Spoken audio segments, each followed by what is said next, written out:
அதுக்கப்புறமா என்னென்னு பார்க்கலாம். இப்போ பார்த்தீங்கன்னா, அரினு வீட்லேருந்து எல்லாருமே வந்து நம்ம முத்து ஃபேமிலிய வந்து கண்டபடி பேசுகிறாங்க. இந்த மாதிரி அண்ணாமலையை பார்த்து கேட்குறாங்க. அவங்க தான் மறைச்சாங்கன்னா, நீங்களும் மறைச்சிட்டீங்க. நீங்கள் பெரிய மனுஷன் தானே அப்படின்னு சொல்லிட்டு அண்ணாமலைகிட்ட கேட்குறாங்க. அப்போ தான் பார்த்தீங்கன்னா, கோர்ட்டில் நடந்த எல்லா விஷயமும் பார்த்தீங்கன்னா வந்து அரினி மூலமாக வீட்டில் இருக்க எல்லாருக்குமே தெரிஞ்சு ரொம்பவே ஷாக் ஆகுறாங்க.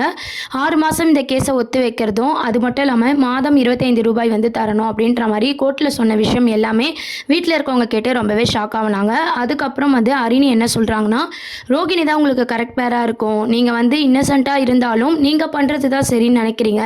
அதை வந்து டேலண்ட்டாக கொண்டு போகிறது ரோகிணியால் மட்டும்தான் முடியும். என்னால் முடியாது. நீங்கள் வேறு பொண்ணை பாருங்கள்.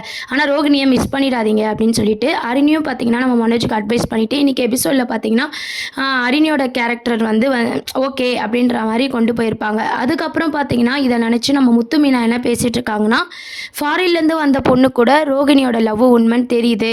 என்ன தான் வந்து அவள் ஃப்ராடாக இருந்தாலும் அவன் மனோஜ் மேலே வச்சுருக்க அந்த லவ் வந்து உண்மை தான் அப்படின்ற மாதிரி நம்ம முத்துவம் வந்து புரிஞ்சு நம்ம மீனா கிட்ட பேசிகிட்டு இருக்காங்க. அதுக்கப்புறம் இந்த மாதிரியான ஒரு எபிசோட்ஸை வந்து இன்றைக்கி கொண்டு வந்தாங்க. மனோஜோட என்கேஜ்மெண்ட் முடிஞ்சாலும் மேரேஜ் வந்து ஸ்டாப் ஆகிற மாதிரி இன்றைக்கி எபிசோடில் கொண்டு வந்தாங்க. இது எல்லாத்துக்குமே காரணம் ரோகிணி தான் அப்படின்னு சொல்லிட்டு எப்பவும் போல் விஜயா ரோகிணி மேலே கோவப்படுறாங்க. நாளைக்கான ப்ரோமோ அப்படின்னு பார்த்தீங்கன்னா, முத்து வந்து போயிட்டு இருக்கும் போது மீனாவை கத்தியில் கொடுத்துனாங்க இல்லையா அந்த எலெக்ஷன் டைமில், அவர் வந்து கண்டுபிடிச்சிடறாரு. கண்டுபிடிச்சி அடித்து கேட்கும் போது சிந்தாமணி சொல்லி தான் நான் குத்துனேன் அப்படின்ற உண்மை வந்து முத்து கண்டுபிடிச்சிடறாரு. ஸோ போலீஸ்கிட்ட கொண்டு போய் இதை நிரூபிக்க போகிறாங்க. சிந்தாமணி அரெஸ்ட் பண்ண போகிறாங்க.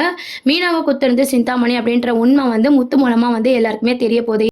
இதுக்கப்புறம் தான் பார்த்தீங்கன்னா நம்ம சத்யாவோட லவ் ட்ராக் நம்ம மீனாவுக்கு முத்து எப்படி புரிய வைக்க போகிறாரு. அதாவது லவ்வை வந்து யாராலுமே வந்து பிரிக்க முடியாது அப்படின்ற உண்மையை வந்து மீனாவுக்கு முத்து புரிய வைக்க போகிறாரு. இந்த கத்தியில் குத்துனவர் மூலமாக சிந்தாமணி தான் அப்படின்றது தெரிஞ்சது மூலமாக நம்ம சத்யாவோட லவ் ட்ராக்கும் வந்து இதுக்கப்புறம் தொடர்ந்து வந்து எபிசோட்ஸாக வந்து மேக் பண்ண போகிறாங்க. அதுக்கப்புறம் ரேகாவை வந்து இந்த ஊர்லேருந்து வேறு ஊருக்கு ட்ரான்ஸ்ஃபர் பண்ணணும் அப்படின்னு சொல்லி ரேகாவோட அப்பாவும் யோசிச்சு அதுக்கான முடிவில் வந்து ரேகா கிட்ட சொல்லும்போது ரேகாக்கே இது ரொம்பவே ஷாக்கிங்காக இருக்குது. இதையும் தாண்டி சத்யா ரேகாவை எப்படி முத்து வந்து சேர்த்து வைக்க போகிறாரு, எப்படி மேரேஜ் பண்ணி வைக்க போகிறாரு, இதெல்லாம் வந்து அடுத்த அப்கமிங் ப்ரோமோவாக இருக்குது. இதை பற்றி உங்கள் கருத்துக்களை கீழே கமெண்ட் செக்ஷனில் சொல்லுங்கள். சேனலையும் மறக்காமல் சப்ஸ்கிரைப் பண்ணுங்கள் ஃப்ரெண்ட்ஸ். தேங்க்யூ.